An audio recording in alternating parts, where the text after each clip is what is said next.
It's time for another podcast by George. Straight talk, straight from the heartland, that'll have you saying, "By George, I think he's got it." Now, here's George. Hello, hi, how are you? Welcome on in to another podcast by George. We're going to be talking politics today. It's heating up out there, and of course, everything is politics, really, when you look around the landscape of the world. And joining us is our political expert. Love this guy, Dr. Stephen W. Schmidt. He is the Professor Emeritus of Political Science at Iowa State University. And, of course, he wrote this textbook off my left side that I like to show during the podcast, American Government and Politics Today. Hugely influential. I always underline the significance of that because that book is used in more college classrooms teaching American politics today than any other. So let's bring him on in here. And he's got a new-looking set behind him, as you can see. Doc, welcome back to Podcast by George. Tell folks where you're at. Thank you. Welcome to New Hampshire. We're up here for a little while now, and you know, New Hampshire and Iowa are like twins, like brother and sister. We both are the political states. We still think we can be first in each. The caucus is first in Iowa, the primary first in New Hampshire. Bill Gardner, who is the Secretary of State of New Hampshire and has been Secretary of State, I think, since Abraham Lincoln. He's been there forever. He does not want to give up that first and is tough as a bulldog. But you and I talked about this a little bit earlier.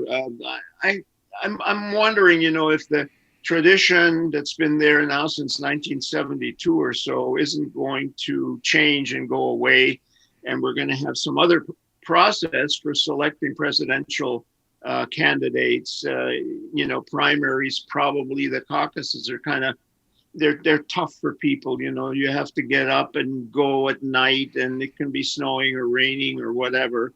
But New Hampshire is a great state and very political and very interesting. The latest news from here is that the legislature is controlled by the Republicans and the governor is a Republican. And they don't like the Democrats' fair elections ideas. So what they're doing is they're going to split off the federal elections for Senate, President, and House and let the federal election laws rule there. And they're going to have a completely different set of rules for New Hampshire elections in terms of people having access to ballots and all of that. And it's kind of an interesting idea. I don't know if you can do that. The Supreme Court ruled one man, one person, one vote, and that voting has to be fair for everyone. I'm not sure that you can kind of split it up like that, but they're trying that because they think that there's a lot of cheating going on and that the Democrats are a bunch of socialist crooks who are stealing elections. So they want to, as much as they can, control all of the state offices. So that's an interesting story here because it'll end up in the Supreme Court if they do that, for sure. Well, it is interesting, and it goes to what I always talk about, the fact that the number one prerogative, the number one issue, initiative of these political parties is protection of the party, of the respective parties. Goes all the way back to how in the hell did Richard Nixon happen to get convicted, or how was he going to be impeached way back then? Was it for invading Cambodia and the illegal execution of the Vietnam War and all those dead people and all that kind of stuff? No, it was for a break-in at Watergate to get electoral stuff that would affect voting in elections. And man, that's what brought down Richard Nixon. And that's what I always think of. Well, let me bring this up on screen real quick here. And this is goes hand in hand with what the doc was talking about. A nice segue here. Nevada meltdown gives Iowa hope of saving first-in-the-nation fame. Some of our viewers may be following that. Iowa is on the verge of losing its first-in-the-nation status after botching its Democratic presidential caucuses last year. God, did we botch it. But Nevada, which is bidding to supplant Iowa on the front of the 2024 primary calendar, could hardly be making a worse case for itself as well-oiled alternative. On Friday, as the state's Democratic governor, Steve Sisolak signed legislation aiming to move Nevada's 2024 nominating contest in front of Iowa and New Hampshire. Long-standing fissures within the state Democratic Party had just erupted. Democrats in Washoe County, the state's second most populous, pulled what amounted to a party coup, wresting control of the state's midterm campaign operation away from the state party. The chair of the Nevada Democratic Party, Judith Whitmer, blasted the move as an insurgency within her own party. Now, watching the Nevada fireworks explode from halfway across the country, Iowa Democrats glimpsed a flicker of hope. As the National Party considers the 2024 calendar, Iowa, in comparison to Nevada, might not look so bad anymore, and that might assist their efforts to save their cherished place in the early state pecking order. Okay, got to wrap this up, but I want to read this because, I had to laugh out loud, Doc, when I read this.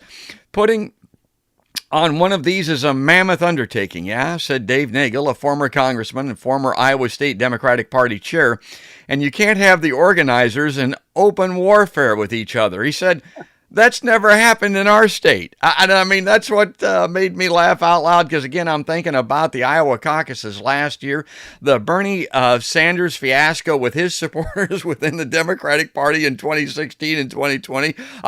Open warfare, maybe not. They weren't out with pitchforks and knives and that type of thing. But, my God, that's the nature of politics. Somebody's always at war with somebody, Doc. Well, you're absolutely right. And I remember doing the election analysis on the caucuses when Hillary Clinton and Bernie Sanders were both contesting to win the Iowa caucuses. And Bernie Sanders people were livid, furious because the chair of the Iowa Democratic Party, I won't mention her name, was completely biased in favor of Hillary Clinton. Yeah. He had a license plate that said HRC, Hillary Rodham Clinton 16. And, there was really bad blood. And one reason that Hillary Clinton, I think, may not have won the election in the end, even though she got the nomination, is because, it was seen as an unfair nomination. And that was the Iowa caucuses. And of course, the caucuses themselves were a disaster. They put together this commission to improve the caucuses, make them more accessible.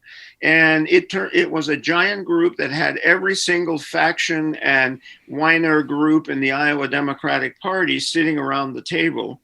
And they came up with a cuckoo process that was too complicated. They had an app that failed, as you remember. They managed to the National Democratic Committee managed to shovel a bunch of money at some Hillary Clinton supporters who created the app for the caucuses, which I always thought was kind of weird. And then, the whole thing collapsed. And I was in Des Moines covering it. And we usually cover it until the final results are in. And every caucus since 1972, George, I have covered live in Des Moines, television, public radio, Japanese television over here, Agence France Presse over there. And it's just wonderful. But that night, there were no results. I returned to my Holiday Inn depressed and with no results. And the next morning, the media that I was supposed to be analyzing for came to the Holiday Inn downtown, and we still didn't have any results. And it took weeks and weeks before they finally could figure out who had won. That's not a great recommendation to repeat the Iowa caucuses. I don't know if the Iowa Democratic Party has figured out that you can streamline the process. It can still be fair. It can still be inclusive. But if you make it so complicated that you don't have any results for weeks, you don't deserve it. And I love the Iowa caucuses. Can you tell? Yeah. I'm analyzing them and explaining them. But, the Democrats have to get their act together if they want to do it. The Republicans are good because it's simple. In the Republican Party, you go in, there are a few speeches, and then you vote by ballot, put it in, and they count them and you leave. The democratic process is so complicated with all these percentages and mathematical calculations. And they had a caucus book for people chairing the caucuses that was something like 50 pages long. And the people who ran some of the caucuses were people who all of a sudden the organizer got sick or couldn't make it or got stuck in a snowstorm. And they would pick the next person walking in the door in the caucus and say, hey, Mary, you're going to run this caucus. And Mary was going, I don't have a clue how to do it. It's going to be interesting to see if we can hang on to the caucuses. I hope we can, but on the other hand, all good things sometimes have to go. Well, maybe it's going to change, and maybe a more fair primary type system would make it so. Because people have to realize that these caucus is a perfect example. This is inside baseball, and the Democrats we're talking about here. The same would be true of Republicans, and a lot of context, it's like behind the scenes, these candidates are already chosen before these things are held by those respective committees, and their candidate is going to prevail. By the 2016 shenanigans with Hillary Clinton, and in 2020 with that shadow app that the doc was talking about, so that nobody knew what the results were, and after it was over with the next morning, Pete Buttigieg came out of that hotel looking like the cat that ate the canary. I've still got that video. Was it premature to declare a victory? How do you feel about Iowa? How do you feel? You said victorious last night. Do you think that's too early, or do you feel like your numbers are going well?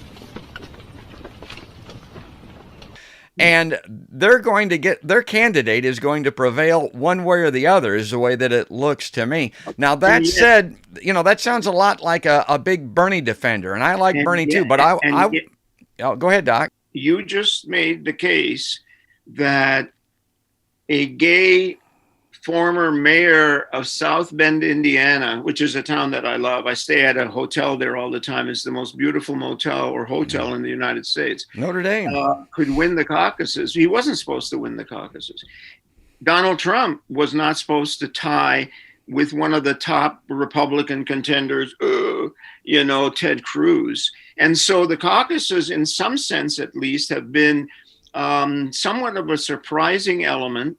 Who thought that Barack Obama would win the Iowa caucus? He wasn't the front runner. Hillary Clinton was, but Barack Obama was kind of like, wow, that's amazing. Mostly white state picks a multiracial candidate. So in some ways, sometimes you can get a surprise. And yet the process is dominated completely by the parties. They control it, as you it's their game, yeah.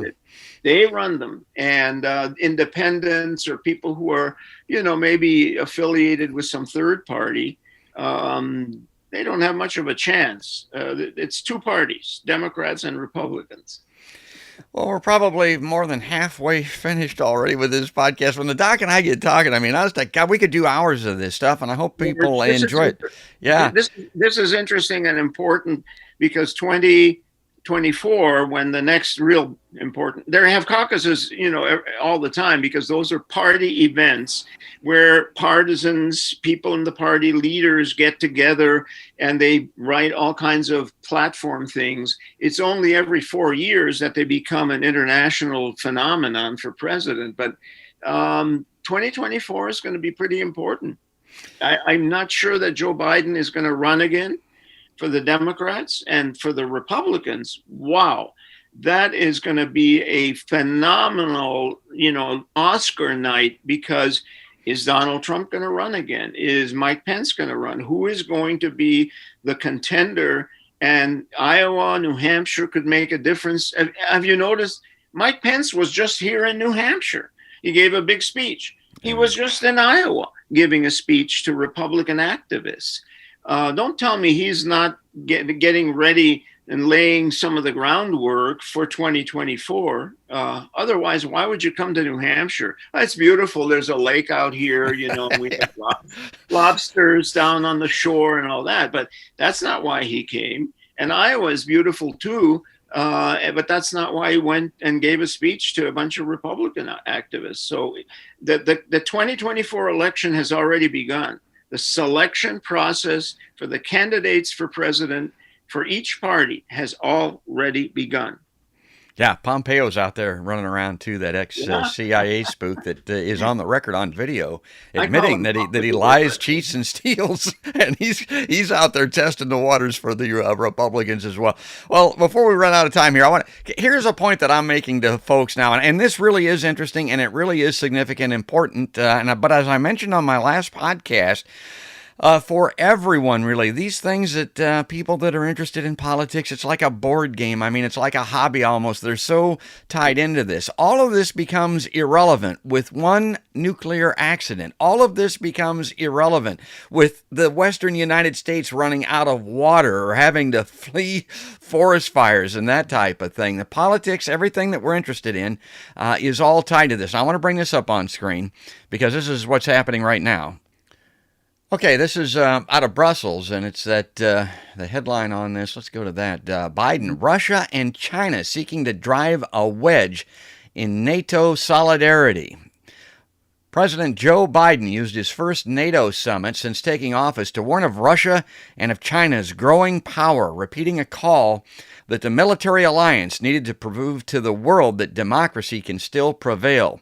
In speaking at a news conference Monday, Biden said Russia and China are both seeking to drive a wedge in our transatlantic solidarity, but added that the NATO treaty is rock solid and unshakable. Biden said he spoke with his foreign counterparts about Russia's aggressive acts that posed a threat to security, particularly on recent malicious cyber attacks, and said he would make clear where the red lines are in his upcoming meeting with Russia President Vladimir Putin in Geneva Wednesday.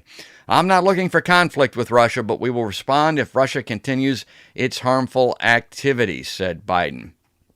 So I wanted to skip way down here because we're running out of time with the doc and get to the last paragraph of this. NATO leaders said they would expand Article 5, a mutual defense clause invoked only once previously in the alliance's history after the September 11th attacks, to include assaults that take place in space. Until today, Article 5 only applied to traditional military attacks that happened on land, sea, or in the air. Cyberspace attacks were recently added. Okay, everybody thinks NATO when they think about military issues, obviously, out there in Europe, Doc. But I am just being a rube sitting back here in Iowa. I'm looking at this. Let me take this off the screen here. And I'm thinking China's got that Rote and Belt initiative that we've been hearing a lot about. China looks like they are poised to win the economic championship of the world, basically. I mean, it looks like that's happening. Russia is uniquely situated between Europe and Asia to where they can really be a factor, particularly now that they're coming out of the old USSR still and they're getting a little bit more enlightened and a little bit more economically developed. That they're going to take a much more dominant presence on the economic stage as well. This looks to me like the United States and its NATO allies flailing around not about military threats, but about economic threats to the United States and wanting to maintain our preeminence as the world's economic power. There's no question that economics is an enormous factor in these alliances, whether it's the Pacific alliance of countries or NATO. One of the things that you probably saw, and I know that your listeners and viewers saw, is that the Europeans and the Americans are really interested in creating some new policy for the new ocean. There's a new ocean now in the Arctic, and that place is apparently just a treasure trove of minerals and all kinds of wonderful stuff that you can make things out of. And the competition between Russia, especially, which is already pretty prominent up there, and the traditional capitalist countries, the US and Europe, is an area, number one, for tremendous economic competition, but then economic competition sometimes also leads to confrontations. And so I'm seeing that part of it as also, as you said correctly, being a combination of military and economic sort of intertwined in a way that you can't separate them out. And when hasn't it been different. The world. You talk to people who are historians of imperialism. Good grief, countries and empires have marched across thousands of kilometers of land to conquer some other people because they had something that they wanted. In some cases, things before the Industrial Revolution. On the other hand, let me put it this way: I'm kind of an old guy, so I'm a little bit traditionalist, and to see the U.S. and the Europeans sort of suddenly trying to get along with each other again, that's not a bad thing. I think I saw yesterday where we're going to now do away with this trade tariff thing that is blocking the sale of important products like Jack Daniel's whiskey and Harley Davidson motorcycles, because the Europeans are boycotting those because we're boycotting some of their products. French wine and other things. I mean, come on, I like French wine every great once in a while. Let's not do that.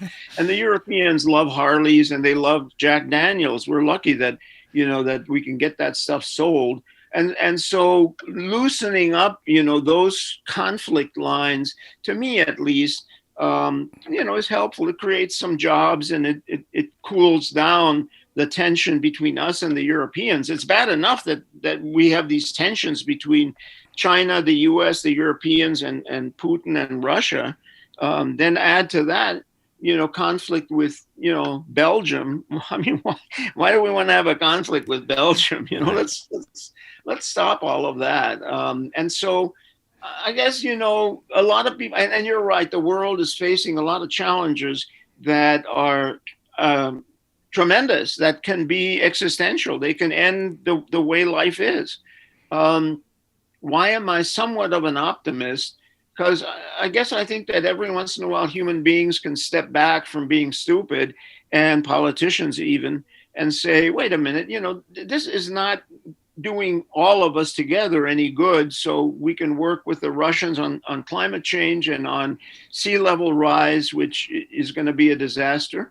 And of course, the drought, and Iowa is not a stranger to drought. I mean, we've got a big problem with the drought. I saw the Des Moines Waterworks is just telling people, hey, don't water your lawns, or at least cut it back to 25% or something, because we don't have the rainfall and the aquifers, are suffering.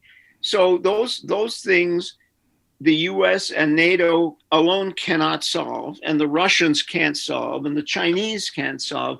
They require kind of international cooperation. And I hope we can be, tough on things that hacking. I mean, the Russian hacking Russia is allowing hackers from Russia to hack DMAC, for God's sake. I mean, DMAC was just hacked for a whole month, right? Their ransomware shut down their online classes. Well, we can't allow that. And so we got to be, try to get countries to cooperate with us on that.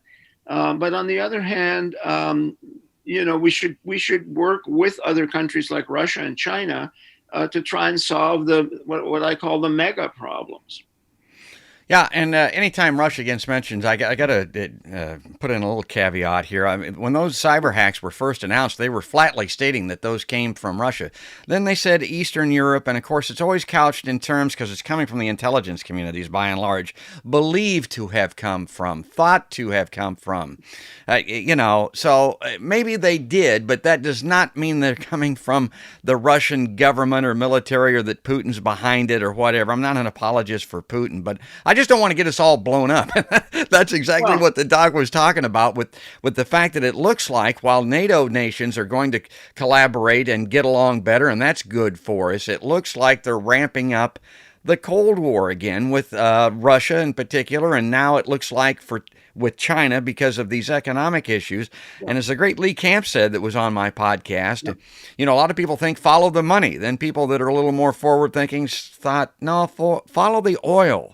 And then people that are more forward-thinking are saying, follow the banking, which is really what it's all about, the world's banking, because we're able to run these huge deficits in the United States that we have because the world's economies are using the U.S. dollar tied to oil production.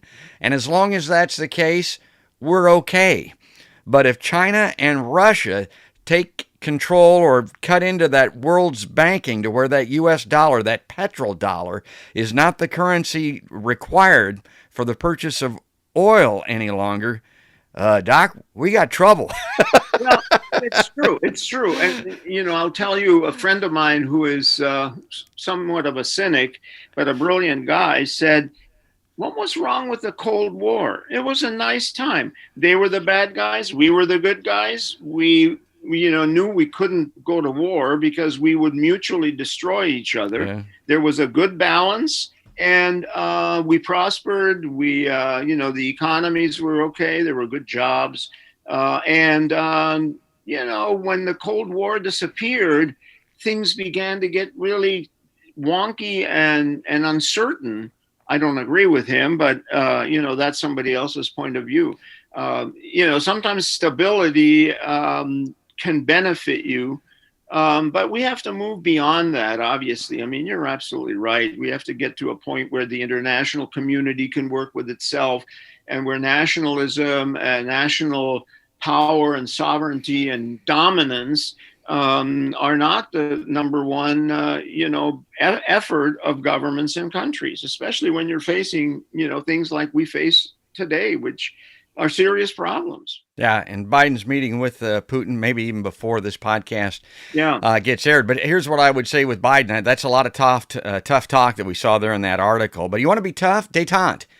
That takes courage. That takes bravery. Tell Putin, we're going to be watching your ass, but I'm going to be tough here and see what we can work together on to solve the world. And I don't know I can't think of that quote Reagan had about trust, but observe. Verify. Trust but verify. Yeah, no, whatever.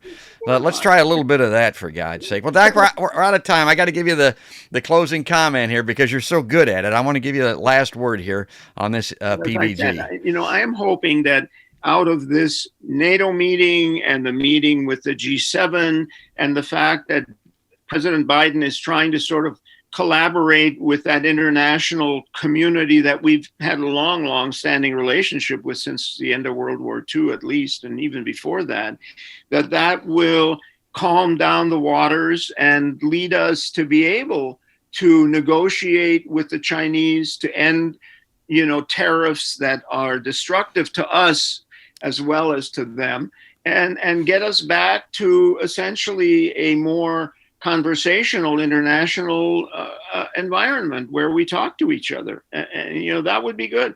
The last administration was, very hard and very harsh on everything that existed. And I don't think it produced terrific results. I don't think we got 4 years worth of great benefits from it.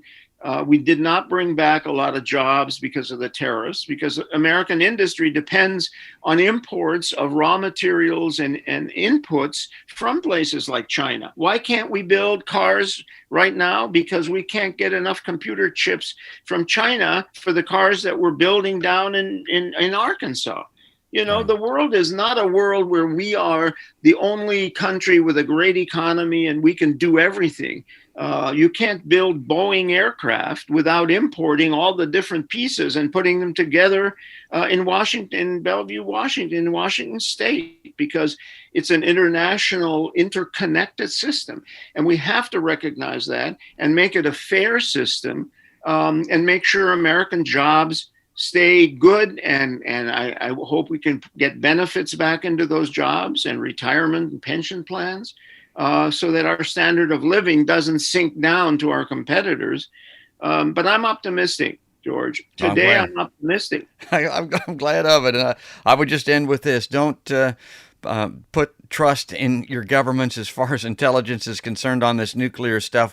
You don't want itchy fingers on those nuclear buttons. You can't trust I think the Japanese are pretty smart people. Actually, that Fukushima reactor thing out there that we went through 10, 15, 20 years ago, my God, if that wasn't proof positive that they don't know what the hell they're doing in some of these circumstances, I don't know what is. And of course, with the climate, That clock is ticking. I mean, they have got to deal with that ASAP. And the G7, I think, was not handling it very well. I think they didn't. They left way too much on the table, according to the climate scientists. Well, Doc, we're out of time.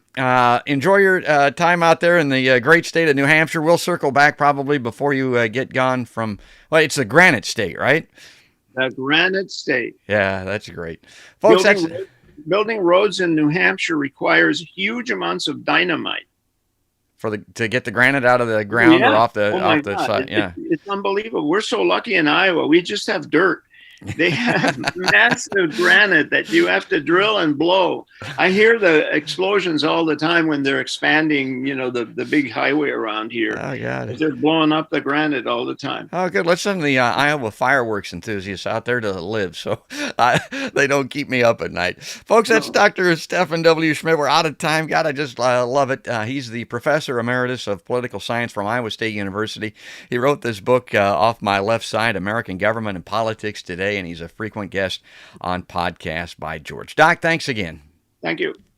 Folks, if you like Podcast by George, do what I always recommend. Go to podcastbygeorge.com. That's the easiest way to find a platform that works for you. If you like to listen to the audio-only versions, there's iTunes, there's Spotify, places like that. If you like to watch the video of maybe the doc, not so much, I don't know why you want to look at me, but maybe you like to look at the doc, well, you can get those on YouTube and Facebook and places where video podcasts are seen. That's going to do it, though. That's going to wrap it up for this particular edition. That's all there is. And there ain't no more. That's another podcast by George.